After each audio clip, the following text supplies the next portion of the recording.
democracy. Fellow East Africans, we stand here as East African citizens, mandated by the fact that Jumuiya ni yetu. We continue to witness human rights violations and the degradation of democracy across the region. And as citizens of Jumuiya, we stand as one. We stand here grounded in our East African identity as members of the East African community. Borders will not limit our brotherhood and sisterhood. The tragic occurrences we are witnessing in Tanzania go against the very principles that underpin the East African community. We stand here to state that injustice anywhere is a threat to justice everywhere. Contrary to rumors circulating, no elections are happening in Tanzania tomorrow. As all international media companies have been barred from entering Tanzania and many local licenses have been withdrawn, we raise our voices on behalf of Jumuiya, our Tanzanian comrades, and the people of East Africa. Tanzanians have spoken by stating, on our part, we haven't even described it as an election. As for an election to be free and fair, there must be at least a competitive election. This is not an election, ni maigizo or drama. Attributed to JK, a citizen of Tanzania. There are no free and fair elections happening in Tanzania. President SAMIA SULUHU is preparing for her coronation, as her only opposition is her very own shadow. All her main opposition candidates have either been detained or barred from participating by the Independent National Electoral Commission. The country has been reeling over a silent epidemic of enforced disappearances of dissenting voices, regular abductions, arbitrary detention, torture, rape, extrajudicial killings, and judicial harassments. These atrocities and crimes against humanity are primarily against perceived opponents of the current regime and many people who rally against electoral malpractice.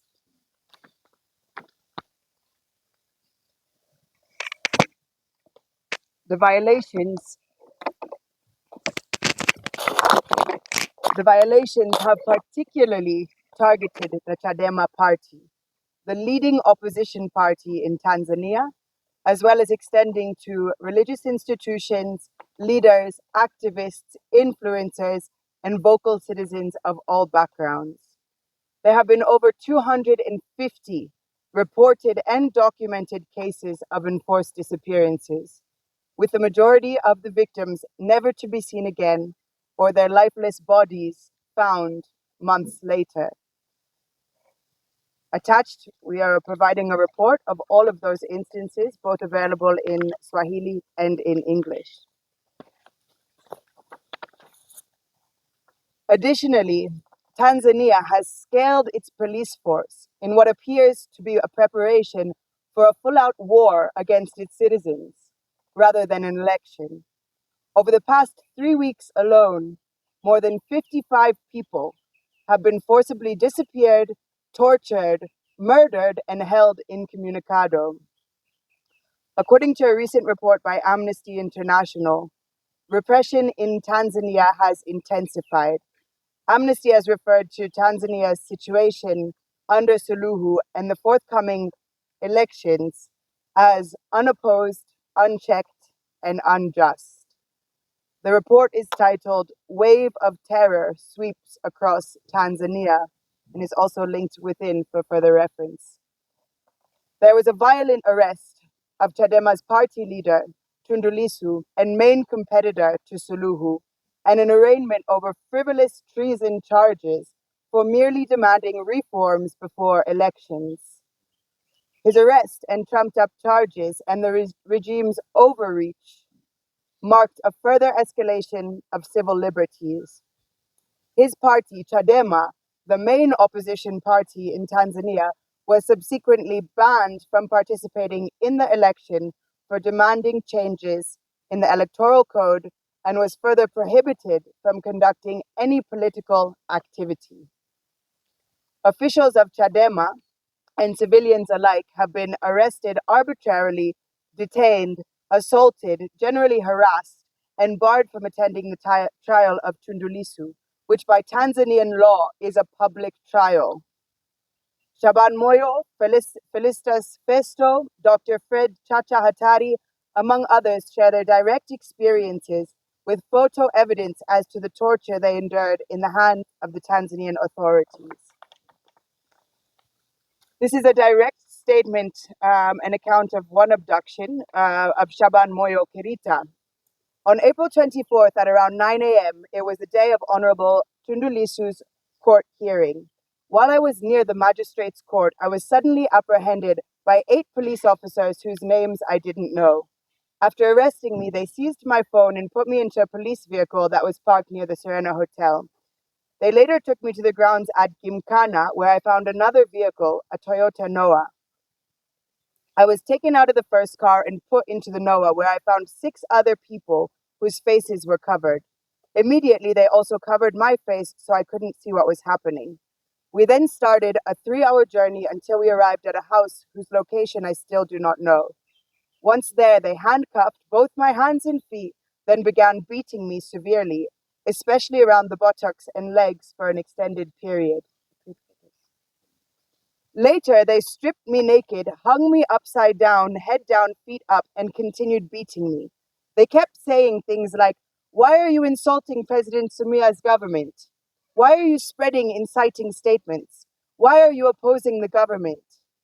Then they told me, "Today, we're going to kill you and dump you in the wilderness."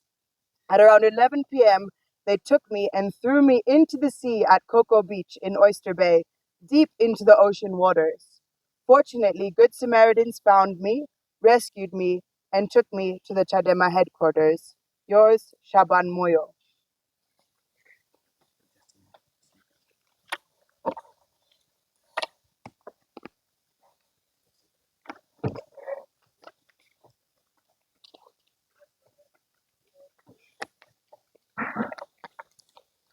Tunapigania Afrika Mashariki, tunapigania uhuru ya wanajumuiya na tunapigania haki ya wananchi wa Tanzania na Afrika Mashariki, Afrika nzima. We all remember that a team of 6 observers from Kenya was prevented from entering Tanzania while on a mission to observe the sham Lissu trial. They were temporarily detained and deported back to Nairobi without any valid reason, contrary to the East African Treaty.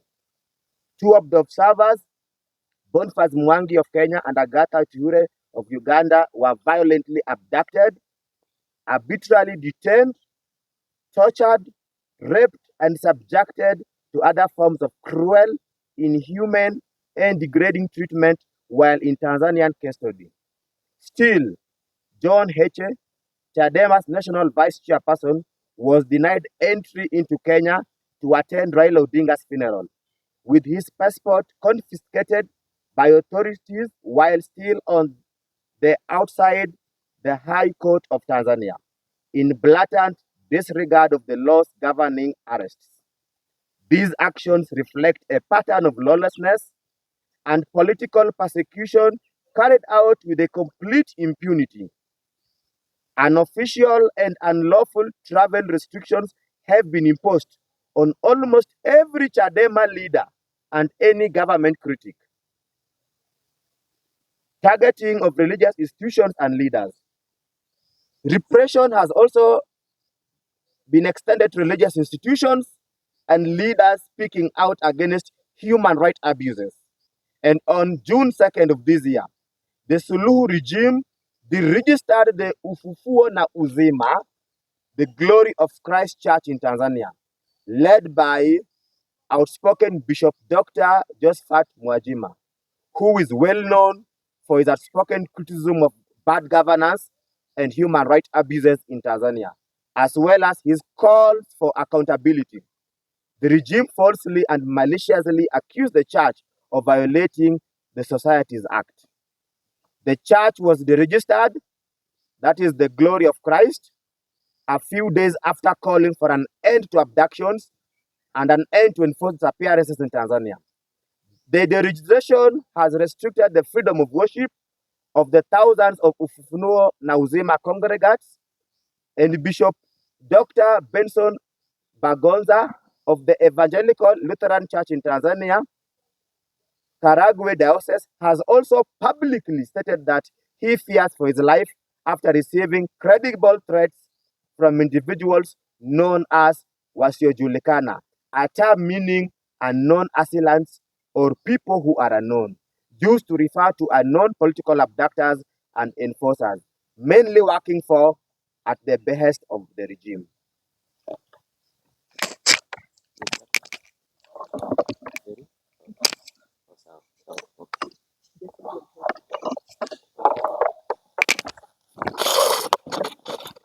On March 16, 2025, a televangelist, Stephen Gumbo, was violently abducted from his home in Muriet, Arusha, by two gunmen who introduced themselves as police officers.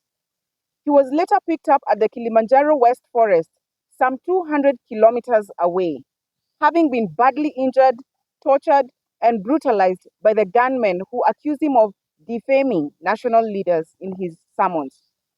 In a similar vein, Bishop Machuma Kadatu, alias Mwana Mapinduzi, also of the Ufufuo na Uzima Church, had to flee the country after being targeted for disappearance and torture. Bishop Dickson Kabigumila is the latest to flee the country, fearing for his life after receiving numerous threats. On September 6, 2024, Ali Mohammed Kibao, a 69-year-old senior Chadema party official, was abducted from a bus in Dar es Salaam. He was reported missing for several hours before his body was discovered near the shores of the Indian Ocean the next morning. Kibao had been brutally murdered, with his face disfigured with acid, indicating apparent torture. There has been no visible progress on the investigation into Kibao's death to date. Following Ali Kibao's gruesome murder, there have been multiple abductions, arrests, and torture, including rape and other forms of sexual violence, of Chadema's officials, their supporters, and other Tanzanians who express different views or challenge Suluhu's repressive regime. In May 2025, Mdude Nyagali, a journalist and author, was abducted by armed men believed to be security operatives. His abduction was reportedly brutal, with scenes awash with trails of blood along the path where he was dragged. Since his abduction, and despite calls, protests, and legal efforts, Nyagali is still missing. These attacks are part of a broader trend of violence and intimidation against outspoken critics of the Tanzanian government, including church leaders, and constitute violations of freedom of religion, protected by Article 18 of the ICCPR, and freedom of expression of religious leaders, and is protected in the Article 19 of the ICCPR. Restriction of media and online freedoms. A series of laws and non-legal mechanisms have been employed to criminalize dissent, censor the media, and control digital spaces. Media and digital censorship remain pervasive during the period of journalists and online content creators continue to face arrest, bans, and surveillance. All international media bodies have been denied entry into Tanzania. There are many more examples of these suppressive regulations being passed in Tanzania, and this will be given to you in a complimentary report. Just to add on what she's just said, we also know of Ambassador Polepole, a critic of SULUHU, that was also abducted and to date is still missing. So that shows you that we are having the Idi Amin of Tanzania, the first Idi Amin of Tanzania, doing all these kind of atrocities. And we must call him out, we must stand up together, and we must defend democracy and human rights. Thanks, Ojiro. My name is Ernest Cornell from the Kenya Human Rights Commission, KHRC. I'll proceed. Lack of credible election observation. No credible observation mission is currently in Tanzania. Belgium, Sweden, Germany, and Ireland have all withdrawn from the elections. The US is monitoring the situation, although it is not providing any official observers. The EU delegation has no proper observation and only maintains a diplomatic tradition of DiploWatch. The United Nations Development Programme is not participating at this time. The African Union Commission has officially announced the arrival of the African Union Election Observation Mission for the sham poll, despite the ongoing human rights crisis and concerns about the fairness of the elections. On October 24th, Dr. Specia Kazibwe stated that, and I quote, "As a community founded on the principles of good governance, the rule of law, and respect for human rights, the EAC regards credible elections as the cornerstone of democracy and regional integration. It is clear that those who choose to recognize the Tanzanian elections are turning a blind eye to the realities of human rights violations, which bar the oppositions from participation. Tanzanians have called for a protest, exercising their constitutional rights in light of the unfair elections that SULUHU plans to proceed with. No reforms, therefore, no elections. The so-called election in Tanzania is a sham. The outcome was fixed the moment SULUHU strangled all opposition, silenced the media, and shut down political space.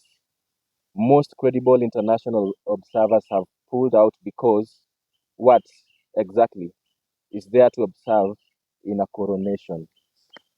Africans are rightfully outraged that the African Union, an institution meant to defend human rights, democracy, and the rule of law, has chosen silence over principle.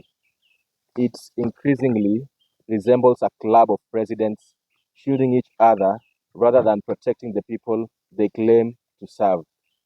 The same betrayal is evident in the SADC and the EAC. We are coming to the defense of Tanzania and hereby give notice to Tanzania and all authoritarian regimes in Tanzania, and as well as those in East Africa and Africa. As despots regroup to oppress citizens, we as the citizens are similarly regrouping to reclaim our countries and our inherited freedoms. A luta continua.